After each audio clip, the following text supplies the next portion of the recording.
Next In. Welcome to Next In. This is a exciting edition. We have Winston Justice with Alliance Bernstein. So we're going to get some insight into the VC space and the finance space and what's going on. Also, full transparency. I actually do know Winston. Our children happen to be some of the same age. So if we do get into personal conversations about basketball and youth sports, my apologies, but so I've known Winston roughly since about when I moved here to Nashville. So Winston also happens to be in Nashville, but I'll let you introduce yourself. So Winston, tell the viewers a little bit about you and your background.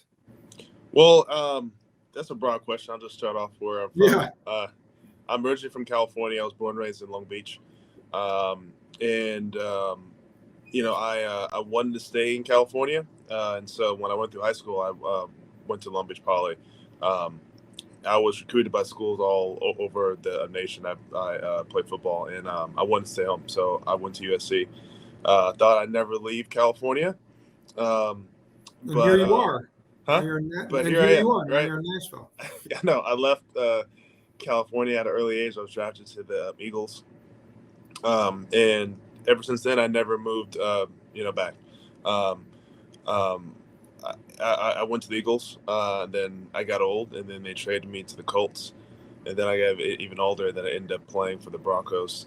All that time, though, I was always preparing for my career after football. Always knew it was temporary. Hopefully, every player is a retired NFL player a lot longer than they are a current one. And so I wanted, to have my second career be even better than my first one. And so I went back and got my master's in finance when I was with the Eagles, and kind of started my second career during the first one. Started a small VC fund when I was with the Eagles. Thought I wanted to be in venture capital. The whole experience made me realize that I was not set up to be on the private side.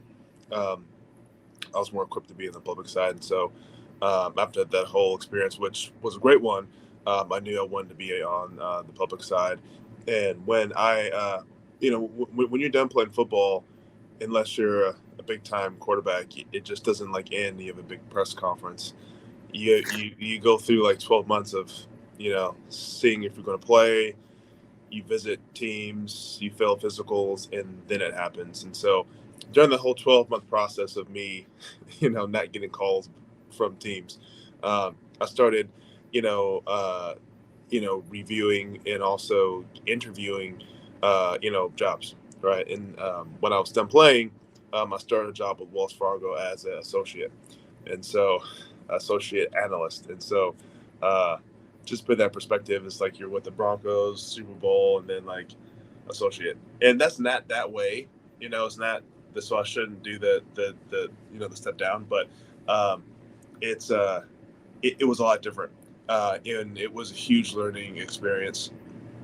And from there, from Wells Fargo, I was recruited to be a portfolio manager of a hedge fund, fund of funds based in Santa Monica, and then from there I was recruited to Bernstein, and that's where I've been since for 5 years. With Bernstein, I primarily work with institutions sub $300 million. That's why I was recruited by Bernstein. They allowed me to be a corporate entrepreneur in the space. And then after that, I started working with family offices and also entrepreneurs.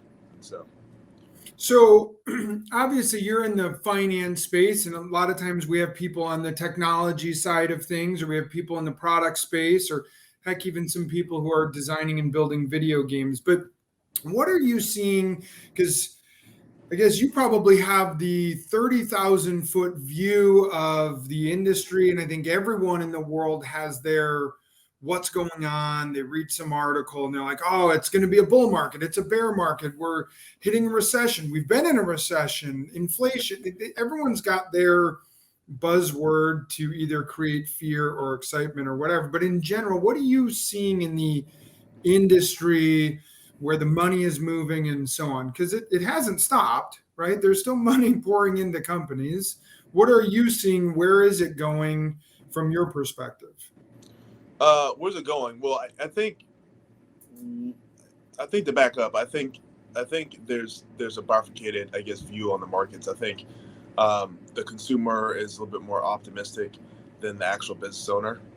I think the business owner is a little bit more cautious.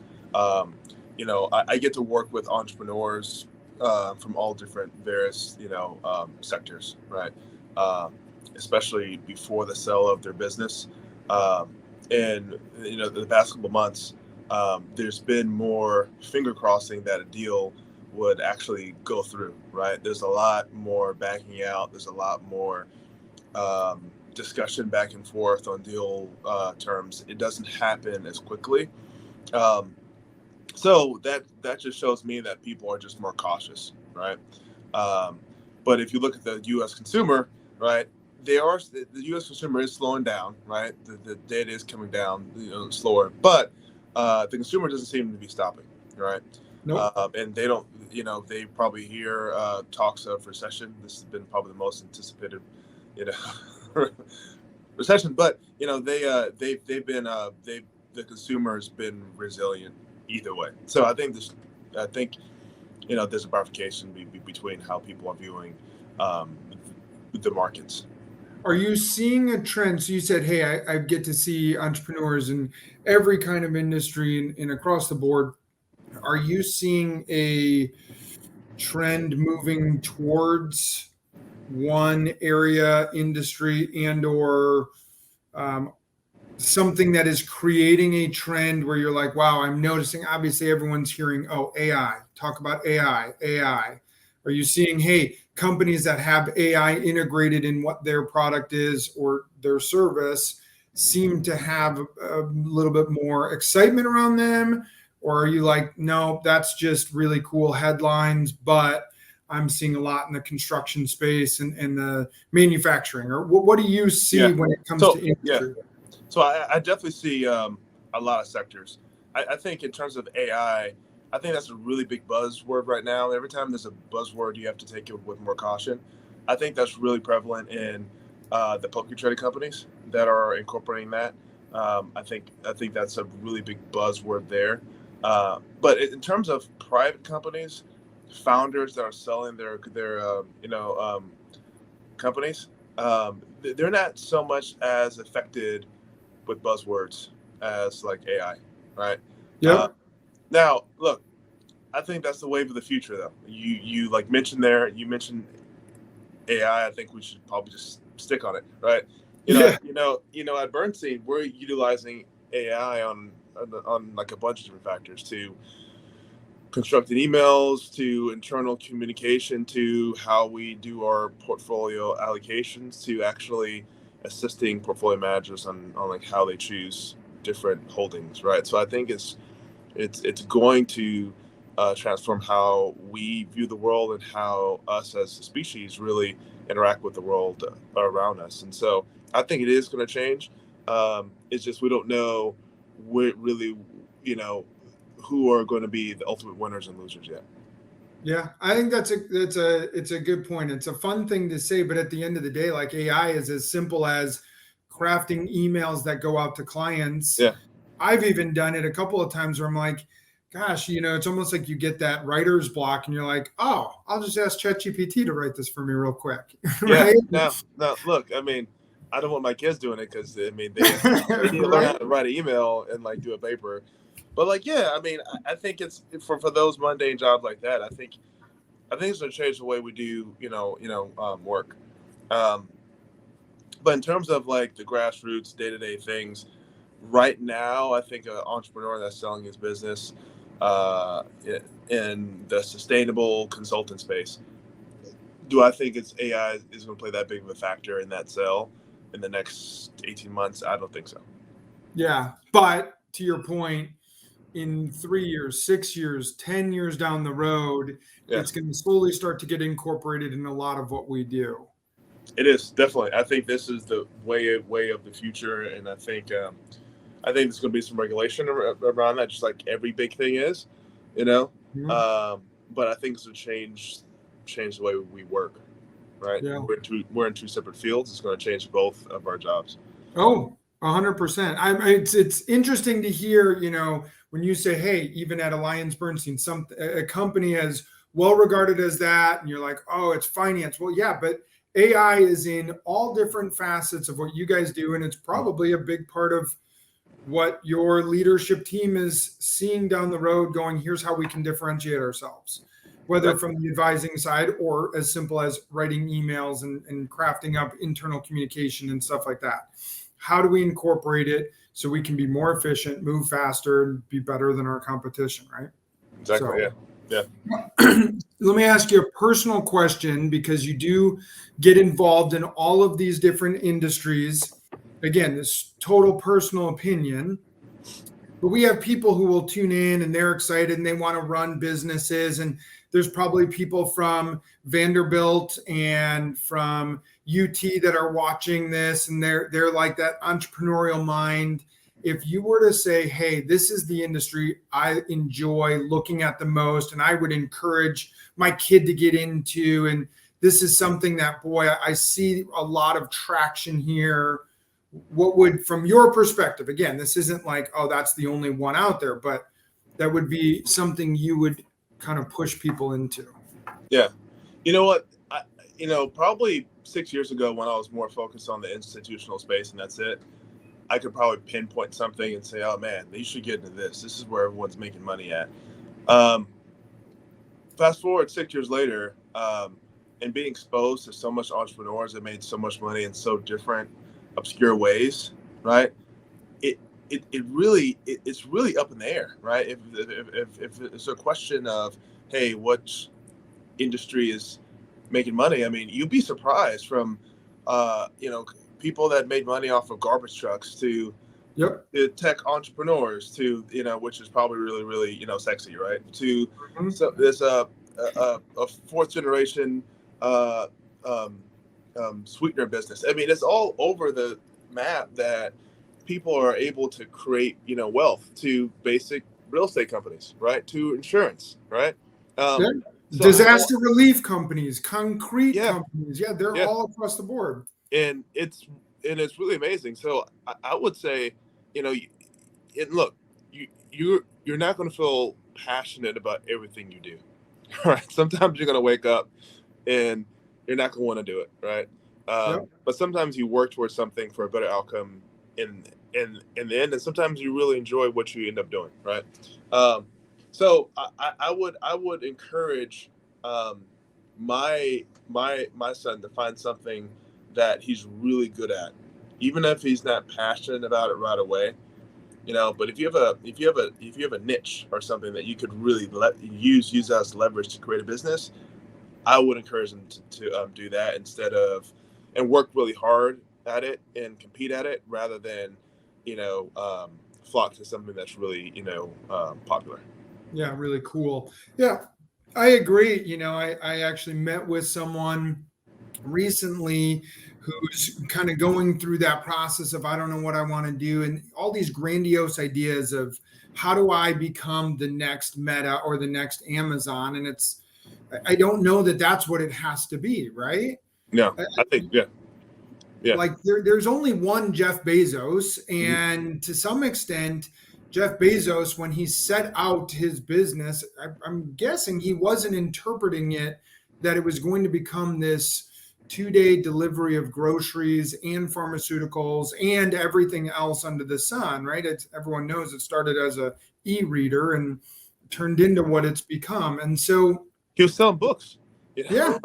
So yeah, I mean, look, I'll pick something and then compete at it. I mean, that's the whole thing of capitalism, is competing. Not so much of a more open marketplace. Is whatever you do, right? Just compete at it. Just be better than everyone else at it. Exactly. As Deion Sanders says, just make plays. There you go. Yeah. So, all right. Side note: how do you think CU is going to do this year? Do you think Coach Prime is going to make them good right away? I think high school. I think not high school. I'm sorry. But that's my mind. College sports is so player, like a personnel focused. Like, you need players. Do I think he has the right type of players to be competitive? I don't know yet. I don't know. I mean, I think there's a really big. I mean, it's really hard to go from a team that was 1-10 or something with those type of players. Even if he got some transfers, he has to get in a lot of transfers to compete with, like, I don't know, Alabama, or compete with, like, even. They're not in the same conference now, or they are. Even to compete with, like, USC, or compete with, like, Oregon, right? They're so much further ahead this year. Now, do I think, the season after this, could he be successful? I think so too. I think he has a draw for young athletes to feel like they're part of something bigger than themselves.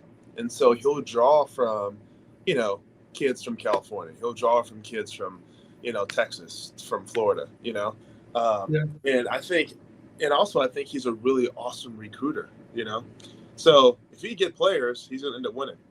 I would agree. I mean, we're in the recruiting business, and ultimately, what we try to tell the companies we work for, it's about your players.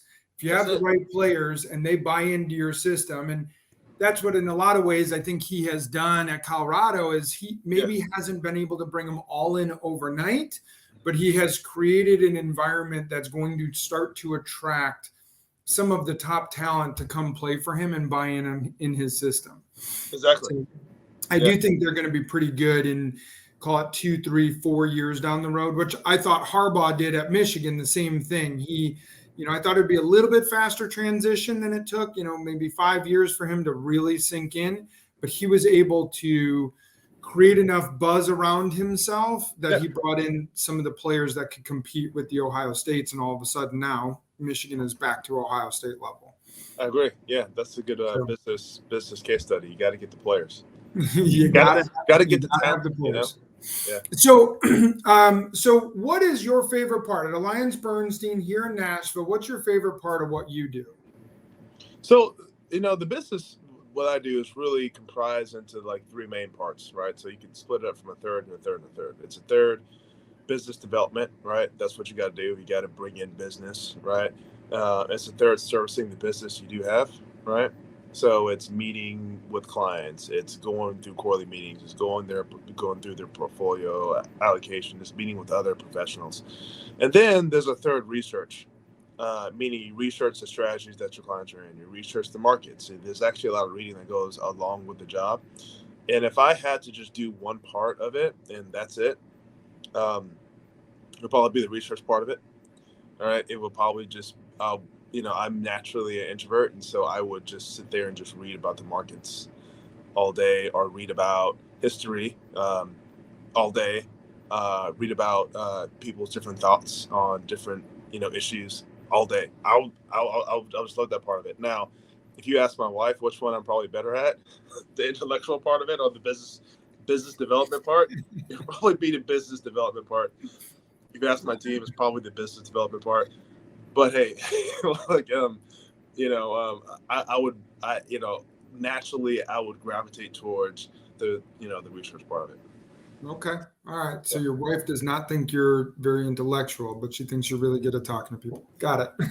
I don't know where she gets that from. I met my wife when I was like 20, and we've been together ever since. And so, she there's a lot of conversations we have, and she's like, they're going to ask you to do that, I'm like, she still views me as like the 20-year-old kid from Long Beach, California, which I am. Probably. All right. So from a personal side, you said you love California, and I assume you love it here in Nashville. Yeah. What's your favorite part about, what's the one thing you miss about California? Oh, the biggest thing about California is 2 things, actually. One is the weather. California has the best weather in the world. And I've been around the whole world, right? California, I think, is the best weather. And then 2 is, compared to Nashville, the food in California is way better. I mean, from sushi, there's no sushi places here. There is no sushi, and I'm from Chicago, which does not even probably compete with California on sushi. But I would agree, there's sushi places here that I don't mind going to, but there's nothing here that I will write home about. That's for sure. Nothing. It's just not here yet. And even from like Mexican food or I don't know, Indian food, Chinese food. I mean, there's just so much more options. There's so much that diversity in California opposed to Nashville in terms of food, that that's one part that I miss. And so like when we go back to California, which will be like I have clients in California, so I'll try to get out there as much as much as possible. I'm just not claiming residency there. Um, I try to I don't blame you for that. yeah. But yeah, we go out there and we definitely take advantage of the food. All right. So what's your favorite parts about Nashville? Community. So this is the first community we actually committed to, like meaning that we're involved with like our school, we're involved with local nonprofits. We give of our time, we give financially too as well. And so I think the community of Nashville is a little bit more welcoming than Los Angeles. And so we were able to really immerse ourselves in the community of Nashville, and that's one thing I really like. It's an awesome place to raise kids. As you know, the schools are amazing, public and also private. The kids' sports, I think, for the kids are really a lot of opportunities here for kids. Is also really a family-centric place. So if you have a family and you're growing a business, I think Nashville is an awesome place to be for this stage in my life, right? Yep. The growing stage, I think Nashville is one of the top 5 cities in the nation. I would agree. I think that's actually, that's why we moved here. 5 kids, and that's how I know you is through my kids and through kids sports. And we moved here because of our kids. And but the number one thing I miss about Chicago is not the weather. That is not. I don't miss the Chicago weather. The weather here, I think it's funny. The people in from California that live here, they talk about the weather back home and how great it was. And for me, I'm like, this is the greatest weather ever because I'm used to Chicago weather where it's like, it might be 43 degrees in September. We don't get that. So it's horrible there. But the food in Chicago is what I miss. Then the diversity of food and the pizza to Ukrainian village to whatever. There's so much food and so much diversity of food up in Chicago. And I love the food here, but it's not quite, it's not Chicago. It's certainly not LA. It's not New York. So I miss that too. All right. So is there anything that we can publicize for you that you're working on right now that you want to get out to the community? Or if it's on the community side of things and you're like, hey, everyone come out to this nonprofit I'm working on or whatever. Anything that we can do for you? Man, I wish you would have told me this beforehand. I would have prepared something like really awesome, but I don't. I don't have anything.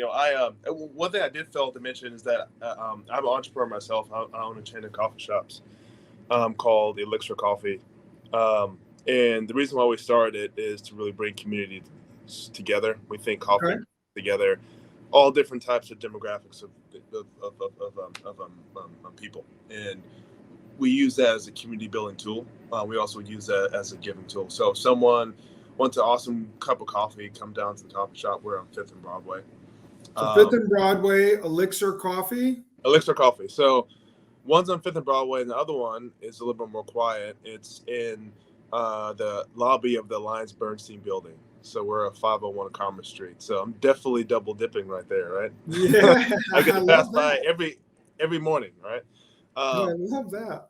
Yeah. And so I have the coffee shop there too as well. I'm really active in Big Brothers, Big Sisters. I'm really active in Boy Scouts. I really feel that education and mentorship could really help guide the next generation of leaders. And those are 2 institutions that I think are really doing an awesome job. So if anyone wants to reach out and talk about that, I don't know if you could share my email. Yeah, please. Actually, yes, please do. So how can people get in touch with you? So I'm not on LinkedIn. I'm not on any social media either. So I really want my I really want my interactions to be authentic, like similar to how we met, right? We had something, that we both participated in, and then we hit it off. So you definitely reach out, and I'll do my best to get back. My email is winston.justice@bernstein.com. Okay, so you see his name right there, winston.justice@bernstein.com. So pretty easy. and we can make sure when we're hosting this or whatever, we'll post that out there. I love that because I feel the same way. I'm one of, I think I thought I was the last person on earth who didn't have a Facebook account. So I'm not on social media either, except for LinkedIn. And to me, I agree. It's like I want authentic communication and connection with people. And so I love that. So a couple of things for everyone listening. If you want to chat with Winston, email him at winston.justice@bernstein.com, or go check out his coffee shop on 5th and Broadway, Elixir, to be a part of his community. I love everything you said. And Big Brothers, Big Sisters, and Boy Scouts. So Boy Scouts of America. So both ways to help develop and build the young leaders of America. I would agree with that. I love working with, personally, I work with the Wondry over at Vanderbilt, the EIC, which is Williamson County Schools Entrepreneur and Innovation Center, because everyone actually here at Next Level feels the exact same way of like finding ways to give back to that younger group as they start moving into the leadership. They can become the 20-year-old kid from Poly, right? From Columbus Poly, exactly. So, and at some point we were all that 20-year-old who made mistakes, but we were growing. And so if we can give back to them, I love it. So Winston, thank you so much for joining us. Again, one last time, winston.justice@bernstein.com is a way to get a hold of him. This was awesome. I love listening to just everything you're doing from the professional space over at Alliance Bernstein, but also what you're doing kind of personally in some of those community giving things. So thank you again for joining. For everyone else, click the like button and subscribe to our YouTube channel so you can check out more of these types of conversations with some of the business leaders in America right now. Thank you so much for joining. Thanks so much for having me. I appreciate it. Next In.